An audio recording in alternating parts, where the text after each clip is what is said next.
What is up, good people? Jungle Inc. here. Hope you're doing well. Really famous story here. I've covered it a few times on this channel, but we're going to approach it from a different angle here today. It's the fact that at one point in time, David Schwartz had 40,000 Ethereum tokens. And he sold them for $1 a pop to put solar on his house. Today, the value of that would be in excess of $100 million. And the point is, of course, if he had any inkling that crypto values could go that high, he never would have done that transaction. No one knew. Even a genius like David, a visionary, had no idea. And if you're in this space long enough, you're going to make some big mistakes. Maybe not $100 million mistakes. Those were easier to make in the early days. But this ain't an easy game. And even the best people in the world, the biggest visionaries, they don't know what's going to happen from day to day. Now, this is the question, though. How did David get those 40,000 Ethereum tokens? Did he go on an exchange and do some sort of trade to get into that? Well, no. He didn't even want Ethereum tokens per se. He just knew Vitalik personally. He thought the project was interesting and he wanted to support it. So he gave him 20 Bitcoin and he got these tokens back.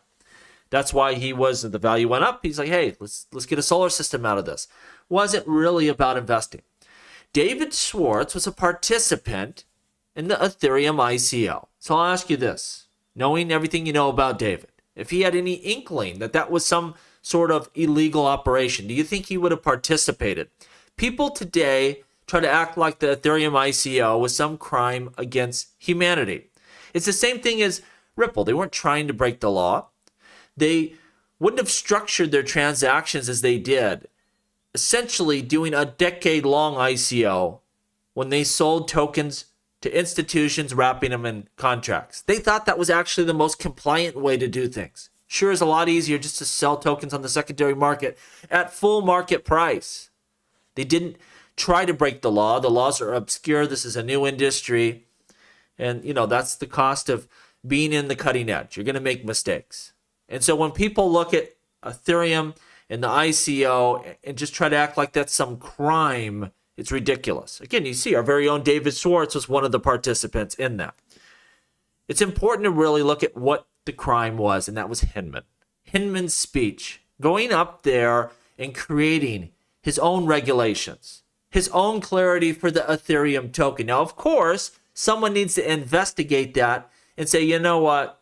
You're a director of CorpFin. You know good and well your connection to Ethereum, your financial interest, being that your prior firm was part of the Ethereum, ecosystem, essentially. You should not be giving that speech. First and foremost, no one should be giving clarity to one market participant and leaving everyone else locked out. That shouldn't happen ever. But if someone was going to give that speech, it darn sure can't be Hinman. And of course, that could implicate a lot of different people. They need to do a proper investigation here. And really, Hinman needs to be brought to task because he shouldn't have been given that speech. That was not debatable. And he should have to give up. If he doesn't want to face serious consequences here, he should have to give up all the information and who was directly, involved.